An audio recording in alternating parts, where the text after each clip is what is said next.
Hey everybody, amprepairguy.com, 203-892-4119. Also harbachellectronics.com. Please like, share, and subscribe.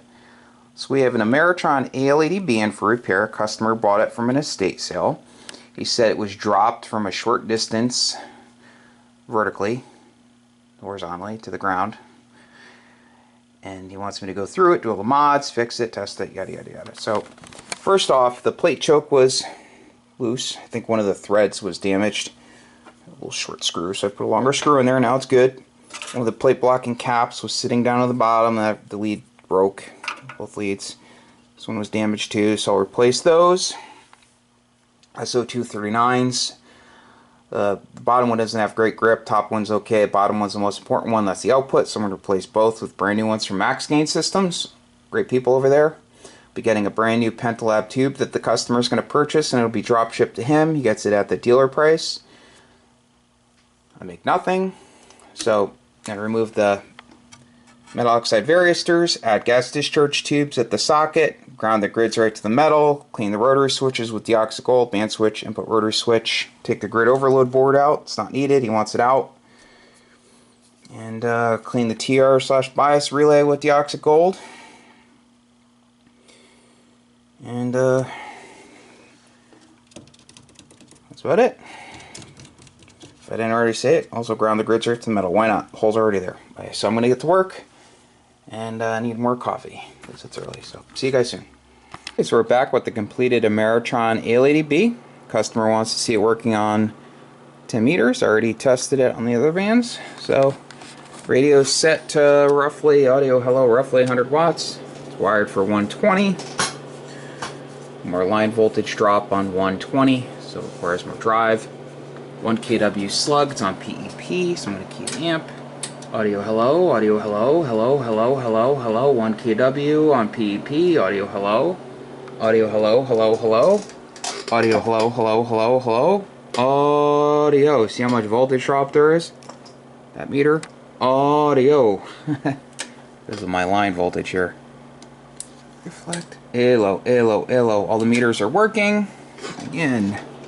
Audio, hello, hello, hello, hello, hello. Put back on high voltage. It's on 120. The line voltage, the anode voltage is a little bit less than the other ones, and it sags a lot more. So I just have a really long service line drop from the street. It's like over 200 something feet. I'm going to get that taken care of at some point. I've talked about it before. So amp's working as it should. I'll let it cool off for a second, then I'll pull the cover off and show you everything I did. So see you guys soon. Okay, so the cover's off. Let's go over everything I did. So grounded the grid connections right to the metal.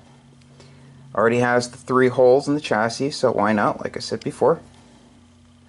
I added the gas discharge tubes. You can ask, why do I do that? Why did Ameritron do that? Because originally they put in metal oxide varistors, and if you ever have a tube short from the anode back to the filament, it will destroy the electronic bias circuit.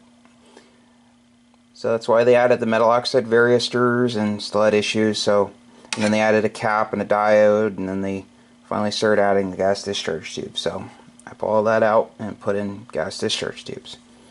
Okay, so check the air variable caps are good. I snugged up on all the connections, including the screws that mount onto the chassis. Clean the output rotary switch with deoxit gold, input rotary switch with deoxit gold.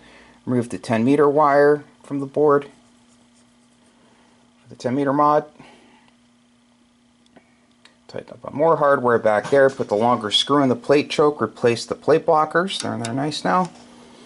Replace the SO239s with brand new ones from Max Gain Systems. Place these 2 leads over here for the 120 strapping. Poor solder joint, and it wasn't the original material. It was too thin. Get rid of the grid overload board. Clean the TR/bias relay with deoxit gold. Clean the soft start relay with deoxit gold. Tighten up on the screw for the bias circuit transistor. Tighten up on other hardware, fix solder joints, Put in 20 amp fuses. It had slow below 8 amp fuses in here. That was kind of weird. I don't know what that was about. I don't know if someone had it wired for 220 at some point, but you know, if this was on 220 with 8 amp slow blow fuses and you had a component fail on the plate supply, most likely would end up taking out the transformer. So you always want to have the proper type of fuse that's the right size. Actually, you always want to have a fuse in something that's just big enough to allow it to work. So you never want to go too big, and you don't ever want to use the wrong type, like a slow blow when it's supposed to be a fast blow. Okay, so that's about it. At some point I'm going to get my line voltage issue fixed. These work fine on 120. I just, like I said in the last video, and I've said it before, and you saw with that 6-meter amp test video, I have a really long service drop.